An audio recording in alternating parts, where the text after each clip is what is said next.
I am thrilled to be joined. Grant Simmons from TiER1. I appreciate you taking the time to chat with us today. We are at the show floor, day one, NovoEd in our booth. Tell the folks a little bit about yourself, your role, before we get into maybe about TiER1 and what's so unique about your space in the market. You bet, yeah. So Grant Simmons with TiER1 Performance. I'm a performance experience designer, which is a sweet title. Like I really like that title. Yeah, not just consultant, which I am, but yeah, so I help design experiences that actually change behavior for my organizations. And so we're across client segments. We're not like in kind of one vertical area. And so I get to help, healthcare one day, and then like in the afternoon, it's hospitality and retail. Yeah, which is great and bad, right? Sometimes, but yeah, I'm really excited to be here at Talent Development. I've been kind of in this space for about 10 years, in learning specifically, but then doing comms and organizational design as well. Oh, brilliant. And can we start here? Because I know you have a session coming up tomorrow, yes? About Onboarding Reimagined, which is a pretty catchy title and something that I think has been spoken about a lot on day one. What help folks understand a little bit about what you're going to get into on it? Yeah, so I think onboarding is always a touchy subject in a good way, like it's exciting. I was so blessed to see my session was full pretty quickly, but I think because onboarding is just somewhere that it's a pain point for organizations. And so kind of my hypothesis or problem statement is, I think we are asset heavy and experience light. And I think we often focus on what is the process, the tools and the technology, and we dump it there, and then we try to figure out, okay, I think that would be pretty good experience, right? It's not meaningful with the new hire at the center. And so my hope is to talk about how might we use the idea of experience design, which is the idea of basically how do we actually create moments that matter, that impact and change behavior to get the results we want in an organization. Instead of thinking about, great, we have all these tools, how can we make something cool or better out of that? So how does that tend to land with some of the clientele, this idea of sort of changing the focus from asset and content and tool set and more to defined output? Does that meet with sort of resistance? Is it welcome arms? They call you in as TiER1 to help solve for us? What's the reaction? So whenever we say something like custom, they're like, uh-oh, expensive, which it may be true in some ways, but if we design meaningful moments, they don't have to be expensive moments. They can be something subtle as my manager calls me between after I accept the offer and my day one, my manager calls me and asks how I'm doing. Do I have any questions? As a meaningful connection. Guess how much that costs, right? It's like practically nothing, but it's designed. And I think that's the hope, is to bring clients into the idea of how might we think about this a little bit differently than just learning assets or just technology by itself. Obviously, we have to use those to enable it. Of course. So they're not on the side, but they can't be primary focus right away. So it's interesting. We run. I think we've done our 22nd offering of basically a big, huge open MOOC around experience design. We call it our LXD, learning experience design. And I think we've had 20,000 people go through that over the past 6 years. As a big MOOC. It's a monster MOOC over time. I think this last run had about 1,800 in it. We ran for 6 weeks with sort of great fanfare. We're talking about a couple different personas we were trying to serve, the actual designers themselves, folks that were more on sort of the business executive side. But I think what you all are doing is even more nuanced and more specific in the PXD, is your sort of proprietary approach to performance experience. Can you unpack that a little bit for us as far as its components and how you go about approaching that? You bet. So PXD is Performance Experience Design. So hopefully that helps to define it. So we're just throwing out acronyms. So ISD and LXP, you're like, oh no. So how we do that is we create a method of performance that we say experiences are the primary, and then we ladder to how does that impact how we think, feel, and do. So what is that, our action or behaviors, how we feel about things, how we might cognitively think about it. I think learning professionals oftentimes kind of just sit in that kind of Bloom's taxonomy level one, like think. What it's more about, I want to feel a certain way. I want to feel less certain about my day one experience, right, as an example. And so then that actually achieves the results we want. And if we do that over time, what we call is we actually create an experience map. And so we do that with moments. You architect this moments from the bottom to the top. Every time you kind of keep going and do this map. And so sometimes the maps, Todd, are huge. Yes, so we had a retail organization that we did this for an onboarding experience last year. And you can imagine before day one, all the way to day 30, which is a pretty good constraint, it was a lot of meaningful moments. And it felt just robust and crazy to do. So once we have a map to say, here is the experience we want in the future state, then we don't do, we say we don't do all of it. No. We go, great, what's the high impact and low cost efforts, right? We go with the classic Isolate those quadrant. moments Okay. And then we go, now what are the tools and technology and people and process to enable that great experience? And then we can design it. So at TiER1, we consult, design, and build, but that doesn't mean our clients need that all the time, right? We don't need to design a beautiful, articulated phone call from a manager. We just say, you should probably do that because it makes a big impact. But sometimes we need great providers of technology to enable that experience that isn't there with the client current state. Yeah. So if that is the future state and we can have executives go, yes, that's what I want, then we go, great, there's some technology that has to enable that thing to actually happen. And so that's when we find partners that go, how can we do that better? And how can we think about it because of this virtual environment that we're in now? We can't just do it all synchronously in person.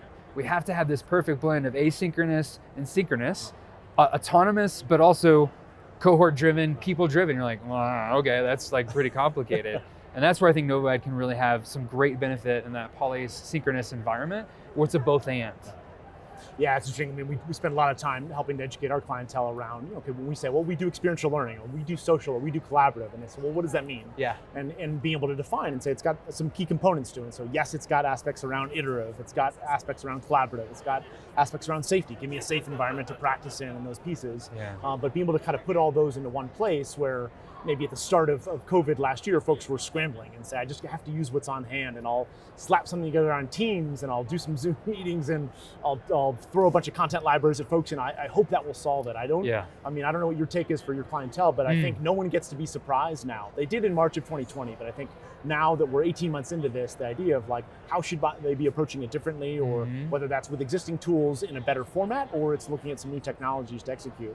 But I love the idea that you don't start there. The fact that you all are sort of focused on starting at that base level of how and what behaviors do we want to change and influence. That sounds like a sort of key secret sauce for TiER1 and how you're approaching things. We hope, and we hope to give it away. Yeah. Like, it's not like something that we want to only like hold dear. We want to like try to break through the industry. I think what we found in the last year, Todd, is that learning development has had to scramble and be reactive, and we've had so much runway to be proactive, and we're still not. And it's unfortunate, and I think what we'd like to do is to try to help kind of break through and say, what might we do in the future so we're not caught off guard anymore as learning and development? That we're not caught off guard that like we have to do onboarding and then reboarding. Like that was a new term last year too. You're like, what? We have to do it again? This is how this works? Yeah, but if we design experiences with a person in the center and have deep empathy for them, we're creating space for especially new hires, but we can go across compliance training, whatever experience you want to create.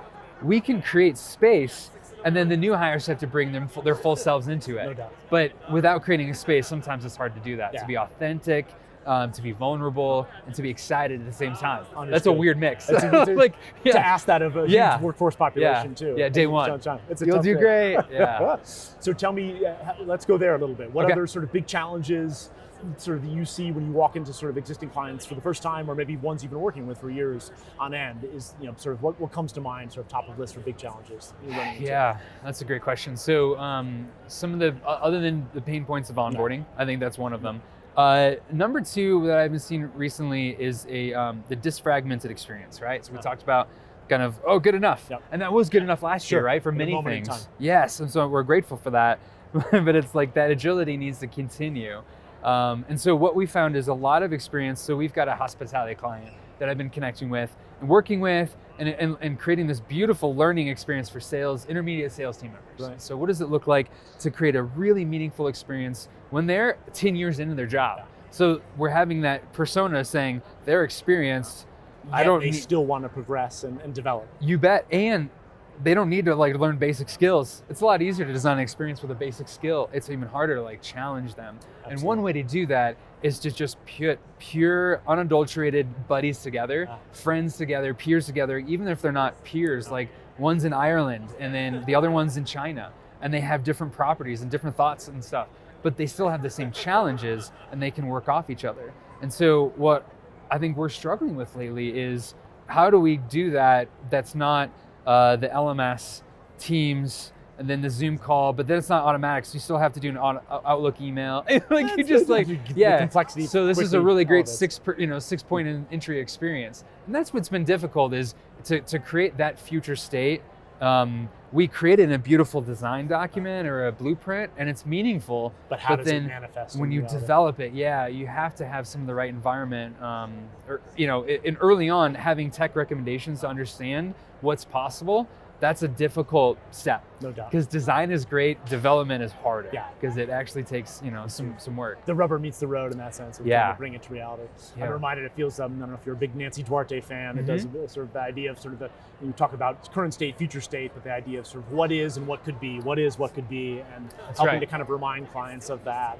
And yes, that's going to take some lift at some point, but the sort of the end result where you're talking about large scale, potentially behavioral enablement or behavioral change becomes rather worth the juice becomes worth the squeeze. That's that right. Yeah. A little bit. And if that journey map, as it were, right, like the phases of like how to get there is clear, and then the business results are always on the top. I mean, just like very practically speaking, like literally on that map, the results are on the top of that thing. So we can always tell an executive stakeholder, someone that has, that the ability and resources to say yes to that. We always say this is the result, not just learning for learning's sake. Or we're gonna do great, engagement's great, but like what is the actual results to that? So grounding us in those results, I think will be really helpful in a journey map. I think it's it's sort of the bane of existence of L&D for so long in town, of being able to prove, not just beyond learning efficacy. Yes, my completion rates were great, or my engagement numbers were off the charts, but can we challenge ourselves collectively to do more than just that, and to sort of help impact critical business initiatives, whether it's top line growth or operational efficiency or speed or productivity of new learners, in the workforce. I think those are places that collectively, we're trying to elevate the entire sort of L&D function in some ways. And I think you get into that a fair amount. Yeah. The nuance of measurement and how you approach that, and how results are top line of your entire journey map, which I love. Yeah, so like putting those KPIs on top, right? And be like, all right, what is the actual direct impact? Or what, even if the assumption is, then we can measure that when we roll it out, the first phase or first pilot. And it's like, okay, did we think, did we actually solve what we thought we did, and to what degree? The second thing is also that feelings in qualitative data is really vital, especially in a new hire experience, right?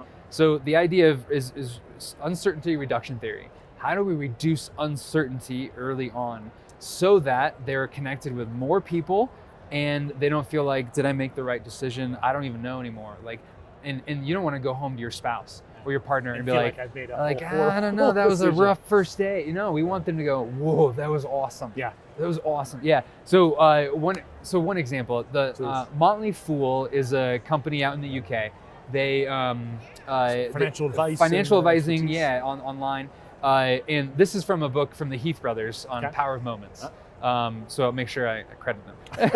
It's not mine. The Creative Commons. That's right. Yeah. So what's really meaningful is that day one is on a Friday. Okay. It's never on a Monday. Interesting. On purpose. So day one, their whole desk is decked out. Like their personalized information. I'm from Chicago. So I'm like, if the Bears uniform with like Simmons was on the back of it. It's an immediate home run. You're staying there for 20 years. What? Yeah, they know me, my people. I'm from Colorado, so like a 14ers map right next to the desk. Like that would be really meaningful to me. What's cool is that like 2 o'clock, 3 o'clock, you have to take the cart called the Fool Cart, which is full of beer and snacks. And you run around and you are the king of the castle or the queen of the castle. And you get to hand out beer and introduce yourself. You're the new team member. Yeah. And 3, 4 o'clock, when you're done with that, your manager comes in and said, hey, I want you to know, I'm just so excited to have you here, Todd. $100 gift card, go home early, go have a nice dinner with your family, your parents, your partner, or whatever, your friends. We'll see you back Monday. Like the emotional attachment that creates and the endearment to firm must be otherworldly. Yeah, I mean, again, think about the investment, but when they get home. So that qualitative measure that we want to revisit is that I feel like I belong here. That is an actual statement that we can try to find results in. We can ask them Monday, Todd, hey, you feel like you belong here? Yeah, I totally do. Yeah, and then we can be able to measure that over time. That's big, and I think that idea of being able to take that sort of the adding the B to D and I and B too, that this idea of sense of belonging is only in a cascade, and I think in a much greater arc for all workforce populations that where maybe 5-7 years ago the sense of DE&I initiatives were sort of isolated in corporate social responsibility, and they weren't true senior leaders. Now those folks are carrying a lot of weight in the organization, and they're focusing a lot on belonging and being able to retain talent and to motivate talent and to develop people over time. I think that's with 5 generations in the workforce for the first time in the history of our, of our world. This is a focus on emotional well-being and belonging, I think, are really important themes. And the authenticity is 2 parts to create a meaningful, personalized, and belonging experience that includes diversity, inclusion, equity, and accessibility. And one of those is it authentic to your brand? So like if TiER1 did it, or if you guys did the Motley Fool cart, does that really resonate? Does that hit your brand? It might be. Maybe you guys just, that's totally your brand. It's definitely ours. Like with the happy hours. But like the idea is like, it has to be authentically to your brand, and it has to be somewhat authentic and personalized to you. Yeah. So we want to create experiences that managers or leaders can be able to enable that are personalized to that person. Because the Bears uniform is not going to be for everyone. Right? It's back to the personalized learning. It's a personalized commitment to firm and to organization, especially in those opening, few days or weeks in terms of they set the trajectory for that employee for the next 2 to 5 to 10 years potentially. Yeah, because we asked. Yes. Like baseline before day 1, we just asked Grant, where are you from? What's your favorite sports team? And if the answer was I don't like sports, we just readjusted, right? And we created something else for Grant at that desk, right? I think that it's only possible because of the intentionality of design, and maybe that's where that comes full circle. Well done. The idea Yes, well that said. It's not just the simplicity of the action, but it's because thought went into it and being very purposeful about the intentional design, which I think we could all be doing more at. So, any parting thoughts as we start to wind down and think about a happy hour ourselves, maybe that we might be heading That to? sounds awesome. Any things that we should be thinking about? Big trends, key things you see for the future, things that we want to elevate the collective nature of our space. And I'll give you the sort of last word in this sense, Grant. Oh man! So for the As next I put 20 you on minutes. the spot, exactly. And then go.